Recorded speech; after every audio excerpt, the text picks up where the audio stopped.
Պուտինը գալիս է առաջին հերթին, որպեսզի իրականացնի այդ թուրք-ադրբեջանա-ռուսական օրակարգը.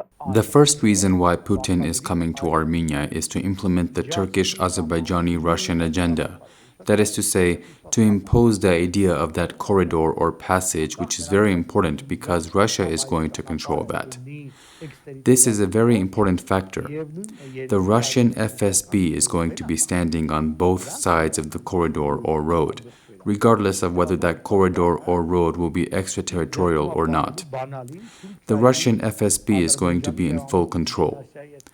Therefore, Russia is going to keep the key to the relations with Turkey, Azerbaijan, and the entire Central Asia in its hands. Russia is very interested in this. After the mockery of the Collective Security Treaty Organization, or the CSTO, Armenia should have declared that it does not find it appropriate to host a session of the CSTO in Armenia and should have proposed another venue. But this is a different story. If you recall, one time there was another session of the CSTO or the CIS that was supposed to take place in Armenia. Armenia does not have to take part in that session at all. What is it getting out of that structure? No, Armenia could not only refuse to participate, but could also suggest holding it in another venue because there have been precedents. They said if it is held in Armenia, this will offend Azerbaijan. It was a period in which everything was mixed up. If such changes are made for the sake of Azerbaijan, why can't they change this? But the Armenian authorities have to do this. The Armenian authorities find that flattering is the best political course. They flatter the West, the East, and everyone else. They go to Brussels and agree with everything. Then they go to Washington, D.C. and agree with everything. Then they go to Russia and agree with everything and even more. But the problem is that here we see that there is no interest of the Republic of Armenia. At the end of the day, you turn out to be the bad guy. You need to orientate because gone are the times when it was possible to play games. Just like now, they are leading a multi-vector policy. There is no multi-vector policy during a war. And there is a big war going on. That is, the Russian-Ukrainian war. You are a side, either this side or that side. Was it by chance that, amid all this, Nikol Pashinyan declared that the Armenian side stays committed to the proposals that the Russian side made in 2021 and that this was followed by the warning of Blinken, who called on Pashinyan to stay committed to the talks held on November 7th? What is this? Is Pashinyan trying to slip away from the agreements reached in Washington, D.C.? No, now Putin is coming. Pashinyan is saying things that have to please Putin. If Blinken comes tomorrow, a day before he comes, Pashinyan will say things that will please Blinken and the United States. Look, out of all of our four leaders, Nikol Pashinyan is such that, whereas the previous three leaders had certain convictions and views, most of which I do not share or can partially accept, Nikol Pashinyan has no conviction. His only conviction is his view on doing everything to stay in his chair. I am not even saying stay in power because he does not have power. It is merely a chair because power is in the hands of Moscow.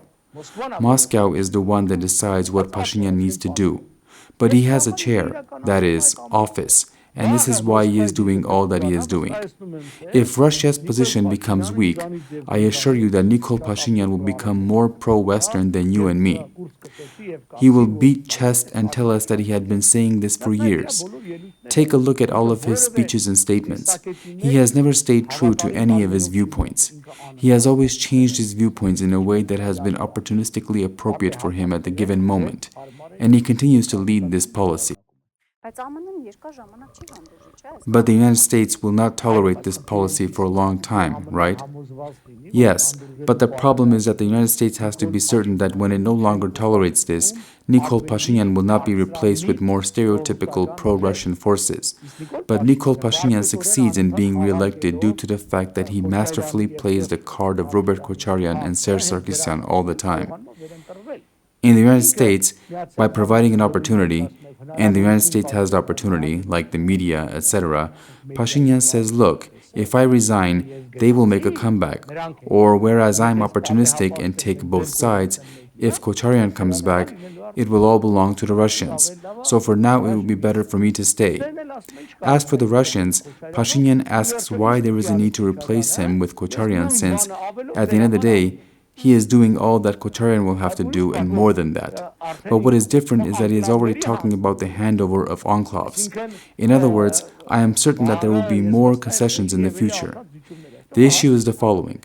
If the people tolerate this and continue to tolerate and not come when we call on them to participate in our rallies and protests, then this is the case when the people deserve the government that they have. So, Mr. Papian, Putin is coming here to solve the issue of the corridor. That issue will definitely be raised, but this is obviously not the only issue. There are always numerous issues. We know how everything is going to be formulated. On November 22nd, it is going to be formulated as a bilateral visit, that is, Armenian-Russian visit, and whether it is a working visit, an official visit, or a state visit. On November 23rd, it will be formulated as a visit for the session of the CSTO. We need to understand that today Putin is not accepted by a large number of countries. By coming to Armenia on a state or official visit, if the visit will be formulated as such, this is statistics. He will say, look, during this semester, I have paid, 6 official visits. Those 6 visits could be visits to Kazakhstan, Armenia, or similar countries. But that is a different story. The bottom line is that he will present those visits because the majority of the people in Russia are very similar to most people in Armenia. They gladly take in the falsehood, lies, and deceit that is presented on television. Հաճույքով ուտում է այն կեղծիքը, սուտը, խաբեությունը, ինչ իրեն հրամցնում են հեռուստատեսությունից։ Բաժանորդագրվեք ազգային ժողովրդավարական բևեռի YouTube-յան ալիքին։